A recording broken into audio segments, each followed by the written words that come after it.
Okay, so here's another part of our interview with Rodrigo Rodriguez. This time it's on real estate, and I think you'll be very interested to hear what he has to say.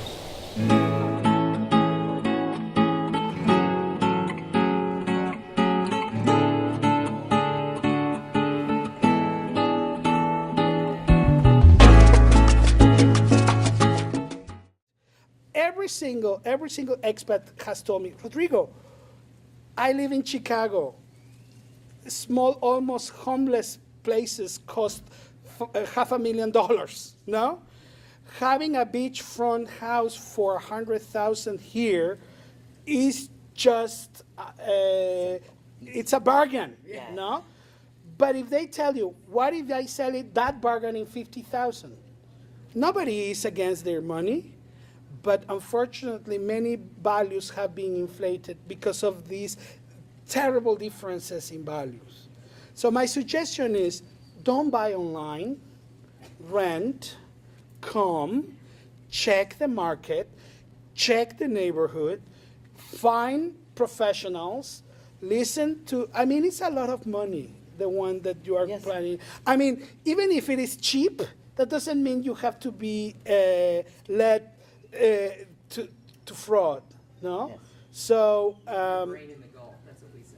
They come here, they leave their brain in the Gulf. No, it gets sucked out by the Gulf of Mexico. so I highly suggest that you hire, but even if you don't want to do that, because I understand that many people are planning ahead, they cannot come here as often as they want, they are buying their retirement home 10 years or 15 years before they get retired, etc. Because we Mexicans, we plan the following day, no? I have seen that expats really like to plan ahead. Okay, if you want to do that, that's fine. Get a notary that nobody involved in the transaction recommends you. Get a notary from the listing of notaries, ask a budget, or you can get 3 of them. Ask budgets, interview them, and see who yes, but most of them will give you a very different a number compared to what your real estate agents. And let me be very clear here, not everybody is like that. Not everybody is like that. There are people here who have been in the market for many years and who have sold the same house 5 times without any problem, and many expats feel very comfortable with the service, etc.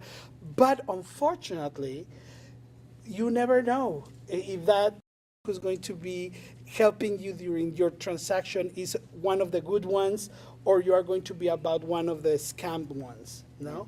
And I really think that it's a very big amount of money. You should For be. some of us, Yeah, 50,000 is a lot. for some people, it's their entire lifetime savings, and it's not correct that you put that in jeopardy because of using the incorrect people. And the same happens when you do the renovations. When you do the renovations, there are also many expats who have been defrauded by other expats who disappear with their money and they didn't build where they were supposed to be. Those are the biggest frauds I have seen, because it's when we are talking about big money. If you hire a lawyer to get you your visa, you don't get your visa, you will lose $200 at the most. But if you build a house and you don't get your house, you transfer $100,000 or $150,000 who cannot easily be recovered. Yeah. So people, it's a very different area of income and expenditure.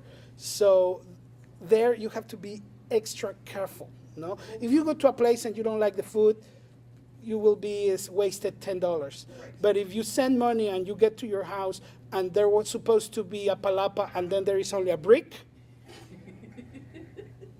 I recommend too, people, if they find that if they're looking at a Mexican-owned house, talk to the owner. That's the best. You'll get That's the the best. truth out of the owner. Probably my real estate friends are going to hate me, but there are 2 sources of finding a good home. Go to the smallest tiendita, tendejón, the little store in the neighborhood you want. talk to the owner who has been there for 30 years selling cokes, and tell that person, I want to buy a house in this neighborhood. Do you recommend, or do you know if anybody wants to sell their house in this neighborhood? They know who the great-grandmother was, who is the brothers and everything. They can even know probably better than a notary if a house has a problem or not. No, so try to get communication to the, if you like a neighborhood, if you like a place. Or the other good source to find direct sellers is go to Diario de Yucatan, get the newspaper, and in the classified ads section, there are directly, that's the traditional way people used to advertise their homes and sell their homes. So get those two sources, and those are going to be great. I have seen web pages from realtors in which the same house has 3 different values. Yes, we've I seen said, that. what is happening? The house should be the same price. Why in one is 180 and then in the other is 250 and then in the other, are you planning to just call the cheapest one? No? So real estate is really a science, and it doesn't work the same way as in the United States. So with all of that, as far as immigration is concerned, now, people who are here on tourist visas can purchase property. Yes, yes, people with tourist visa can purchase property. That's absolutely allowed. However, when selling, you cannot receive tax exemptions if you're a tourist, under a tourist. And that's very important. When selling a property, the Mexican government establishes that if somebody has to sell something as important as their home, this should not be a profit-making thing. So if you sell a house that you can prove it has been your home for 3 years, you are completely exempt of paying taxes. However, capital gains. However, you have to demonstrate that you lived in that house, and in order to demonstrate that, you have to have a resident status, either temporary or permanent. So if you're planning to sell your home, which many people do after a certain time, it's unfair that you pay capital gains if that is a benefit that the Mexican government gives you. So you can buy as a tourist and keep the property during many years. However, if you decide to buy, it would be a moment to prepare yourself for exemption of capital gains and become a resident. Then register yourself as taxpayer and change all the services of the house to your name, so you can surrender your tax registration, a utility bill under your name, and a resident card, so you can exempt capital gains. So you forget about proving how much money you bought the house and how much you are selling it, and pay 30-something% of capital gains. There's something about registry tax for tax, is that paying In the on moment you property tax? sell, in order to receive a tax exemption, you need to have a taxpayer number. But that doesn't mean that you are going to pay taxes. You just need to get registered into the listing of Mexican taxpayer. So that's called RFC, Registro Federal de Contribuyentes, the Federal Registry of Taxpayers. You get a corp number, right? No, the CURP is just to be member of our population. Oh, okay. The CURP is is like your social security number. It's just, you're just a member of the population here, and you get a registration when you become temporal or permanent.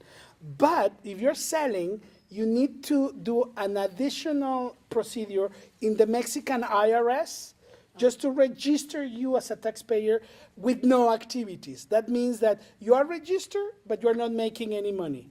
But with that registration, the notary can use that number to say, this house was sold in $200,000 and no capital gains are going to be paid because this person with this tax registry demonstrated that this house was her home for 3 years at least, and that person receives a benefit of the government for tax exemption of capital gains. Is that what you get when you get a Mexican corporation? No.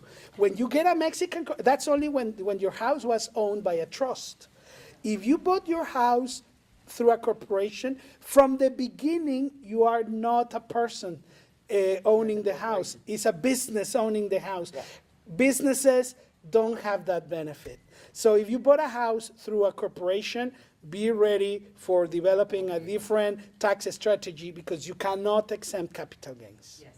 And nobody can force you to choose the type of ownership that you want to obtain. That's what we said. So basically, if you want to create a corporation, the corporation is good for certain things because that allows you to develop businesses. If you're not planning just to fully retire and you're planning to develop other activities to make some income in Mexico, which is very valid, the corporation allows you to do that. However, buying property through a corporation really cancels any possibility of having any tax benefit in the future. So if you don't really want to do a business and you just want to own a house, I highly suggest that you don't get it through a corporation. The only problem with a trust is that you have to pay about $400 every year to the bank for doing nothing. Yes. But it's not, that's not unreasonable. Well, you haven't seen the kind of things people do to avoid paying those $400 a year.